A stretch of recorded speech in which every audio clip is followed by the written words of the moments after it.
अस्सलाम वालेकुम जी, welcome back to my channel. I hope you all are doing well and great. आज से हम ENG 503 introduction to ELT start करने जा रहे हैं। पहले हम इसकी मिड टर्म सीरीज़ कंप्लीट करेंगे एंड देन हम इसकी फ़ाइनल टर्म सीरीज़ कंप्लीट करेंगे। टोटल इसमें 40 लेसन्स हैं। हम अपना फर्स्ट लेसन स्टार्ट करते हैं। उसका टॉपिक 1 देखें, जिसमें बताया गया है what is ELT। ELT stand for English language teaching. ये आप लोगों को क्विज़ में आ सकता है। अब यहाँ बताया गया है कि इंग्लिश लैंग्वेज जो है वो ना सिर्फ उन कंट्रीज़ में सिखाई जाती है जहाँ पर ये नेटिव लैंग्वेज नहीं है, बल्कि बहुत सारी नेटिव इंग्लिश स्पीकिंग कंट्रीज़ में भी इंग्लिश को सिखाया जाता है। क्यों सिखाया जाता है? कि बहुत सारे लोग जो हैं वो इंडिया से, पाकिस्तान से या different non native English speaking countries से जो है वो मूवमेंट कर जाते हैं इंग्लिश स्पीकिंग कंट्रीज़ में for better prosperity, future prosperity, ठीक है। और बहुत सारे डिफरेंट पर्पसेस हो सकते हैं, ठीक है। तो वहाँ पर क्या होता है कि उनको भी इंग्लिश लैंग्वेज सिखाई जाती है। उसके अलावा बताया गया है कि लर्नर्स जो इंग्लिश लैंग्वेज सीखते हैं उस दौरान क्या होता है कि उन्हें बहुत सारी डिफ़िकल्टीज़ पेश आती हैं, वो बहुत सारे एरर्स कर जाते हैं ग्रामर में, वोकैबलरी में, प्रोनाउंसिएशन में, ठीक है। टॉपिक 1 में सिर्फ यही बताया गया है। उसके अलावा टॉपिक 2 में उन्होंने बताया है कि लैंग्वेज सीखना और सिखाना ये एक तरह से एक डिफ़िकल्ट प्रोसेस है, ठीक है। तो इसके लिए जो है वो 3 प्रिंसिपल्स बताए गए हैं जो कि टीचर्स और स्टूडेंट्स की दोनों की हेल्प करते हैं, लैंग्वेज सीखने में आसानी पैदा करते हैं, ठीक है। उनमें हमारे पास सिलेक्शन एंड ग्रेडेशन आ जाएगा, यानी कि कौन सा मटीरियल और सिलेबस जो है वो यूज़ किया जाए, किस मैनर में यूज़ किया जाए। उसके अलावा थ्योरेटिकल एंड पेडागोजिकल कंसर्न्स आ जाएगा, यानी कि लैंग्वेज टीचिंग जो है वो एक प्रॉपर थ्योरी के ऊपर बेस्ड करती है, उस प्रॉपर थ्योरी को बताना। उसके अलावा प्रेजेंटेशन एंड प्रैक्टिस, यानी कि कितनी दफ़ा जो है वो प्रैक्टिस की जाए, उन चीज़ों को दोहराया जाए, ठीक है। उसके अलावा यहाँ पर अप्रोच, मेथड और टेक्निक के बारे में बताया गया है। इसकी डेफिनेशंस आपको करनी पड़ेगी। अप्रोच किसे कहते हैं? जिसमें थ्योरी बताई जाए, ठीक है। तो आप लोगों ने अप्रोच का एक कॉन्सेप्ट याद रखना है। क्या है कि the level at which assumptions and believe about language and language learning are specified, यानी कि एक प्रॉपर थ्योरी बेस्ड चीज़ बताई जाए तो उसको हम अप्रोच कहते हैं, ठीक है। उसके अलावा इस थ्योरी को हम प्रैक्टिस में लाएं तो उसको मेथड कहते हैं, ठीक है। तो यहाँ पर इसकी डेफिनेशन आपने कर लेनी है। और टेक्निक क्या होती है? इसमें जो है वो क्लासरूम प्रोसीजर्स डिस्क्राइब किए जाते हैं, ठीक है। उसके अलावा यहाँ पर कमार व दीवलू का बताया गया है कि 2006 में इसने मेथड्स बताए थे of teaching A second language.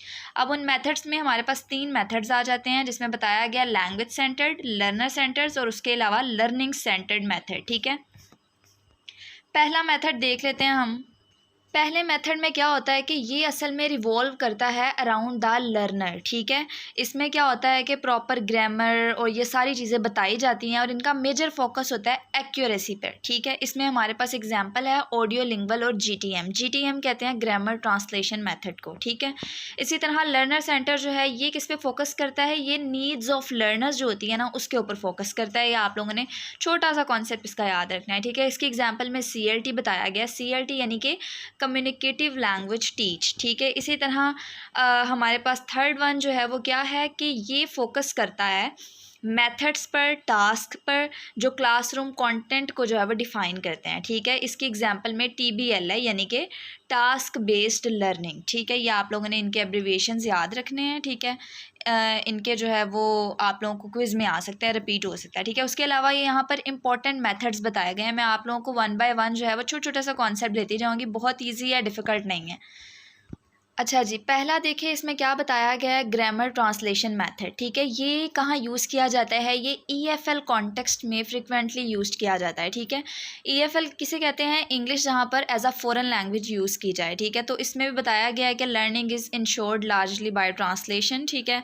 उसके अलावा स्ट्रक्चरल मेथड में या स्ट्रक्चरल अप्रोच में क्या होता है कि इधर जो है वो बताया जाता है कि लैंग्वेज एक तरह से कॉम्प्लेक्स स्ट्रक्चर है ग्रामेटिकल रूल्स का, ठीक है, जिसको 1 बाय 1 इन ऑर्डर में जो है वो सीखा जाता है।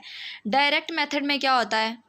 ये फोकस करता है लर्निंग डायरेक्टली, ठीक है, without focusing on grammatical rules and pronunciation, ठीक है। यानी कि इन चीज़ों के ऊपर फोकस ना किया जाए और डायरेक्टली जो है वो लैंग्वेज को लर्न किया जाए। इसी तरह ऑडियो लिंगुअल मेथड जो है ये क्या करता है? इसमें हम अटेन करते हैं लैंग्वेज को like a habits in our normal life. जैसे हम अटेन करते हैं ना अपनी हैबिट्स को नॉर्मल लाइफ में, वैसे ही हम लैंग्वेज को अटेन करते हैं। इसी तरह यहाँ टोटल फिजिकल रिस्पॉन्स जो है ये किस पे फोकस करता है, ये ओरल कॉम्प्रीहेंशन पे फोकस करता है, यानी कि इस वे में हम इजीली लैंग्वेज लर्न कर सकते हैं। कम्युनिकेटिव लैंग्वेज में क्या होता है कि ये असिस्ट करता है लर्नर को कि वो कम्युनिकेशन के थ्रू जो है वो लैंग्वेज सीख सके, ठीक है, in different real life situations में। टास्क बेस्ड लर्निंग में क्या होता है कि इसमें क्लासरूम्स में क्या किया जाता है कि डिफरेंट टास्क प्रोवाइड किए जाते हैं, ठीक है, और उनकी कम्प्लीशन की जाती है, यानी कि उनको कंप्लीट किया जाता है एक प्रॉपर वे में। और नेचुरल अप्रोच में क्या होता है कि aim at finding the similarities, इसमें क्या होता है कि लर्नर्स अपनी फर्स्ट लैंग्वेज और अपनी सेकंड लैंग्वेज या जो टारगेट लैंग्वेज होती है, जो सीख रहे होते हैं, उनके दरमियान सिमिलैरिटीज़ फाइंड करते हैं, ठीक है, और उनको आपस में मिलाने की कोशिश करते हैं। इसी तरह टॉपिक 3 में असेसमेंट की बात की गई है, ठीक है। असेसमेंट क्या होता है, ये एक तरह से एक टेस्ट होता है आप कह लें, जो कि स्टूडेंट्स की एबिलिटी को चेक किया जाता है, जज किया जाता है बाय टेकिंग टेस्ट, ठीक है। इसी तरह इसमें उन्होंने बताया है कि सेवरल काइंड ऑफ टेस्ट जो हैं वो यूज किए जाते हैं to assess the proficiency in English language, जैसा कि मैंने आप लोगों को बताया कि असेसमेंट एक तरह से टेस्ट होते हैं। अब ये उन्होंने बताया कि इसकी एग्जाम्पल में ये फॉर्मल और इनफॉर्मल असेसमेंट हो सकता है, फॉर्मेटिव और सुमेटिव असेसमेंट हो सकता है। तो इसमें यही है, आप लोगों ने जस्ट इसको एक दफ़ा रीड कर लेना है, मैंने जिस तरह बता दिया उसको बस आप लोग रिमेंबर रखें, याद रखें, ठीक है। इसी तरह कुछ प्रिंसिपल्स बताए गए हैं फॉर डिज़ाइनिंग अ टेस्ट। अगर आप लोग कोई टेस्ट डिज़ाइन कर रहे हैं एज अ टीचर, तो आप लोग 3 चीज़ों पर फोकस कर सकते हैं, जैसे कि प्रैक्टिकलिटी, रिलायबिलिटी और वैलिडिटी, ठीक है। तो ये 3 स्टेप्स आप फॉलो कर सकते हैं कि आप लोगों के लिए इंपॉर्टेंट नहीं है ज़्यादा, बट आप लोग रिमेंबर रख सकते हैं, याद कर सकते हैं इसको।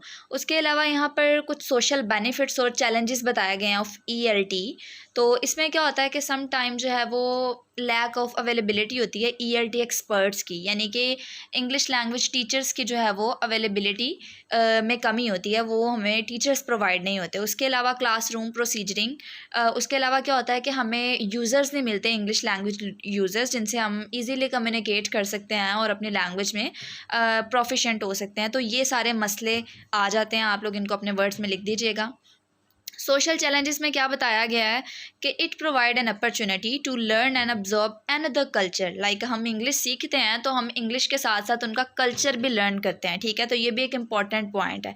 उसके अलावा क्वालिफ़िकेशन के बारे में बताया है कि अगर आप लोग चाहते हैं ELT में अपना करियर बनाना, तो आप लोग क्या कर सकते हैं, आप लोग डिग्री जो है आप लोगों के पास होनी चाहिए। अगर तो आप एक बेसिक लेवल पर टीचिंग करना चाहते हैं, यानी कि एट अ प्राइमरी और एलिमेंट्री लेवल, तो आप लोगों के पास जो है वो बैचलर इन आर्ट्स डिग्री होनी चाहिए, ठीक है। इसी तरह अगर आप कॉलेज या यूनिवर्सिटी में टीच करना चाहते हैं, तो आपके पास जो है वो मास्टर डिग्री होनी चाहिए, जो कि कंसिस्ट करती हो 18 ईयर्स एजुकेशन पर, ठीक है।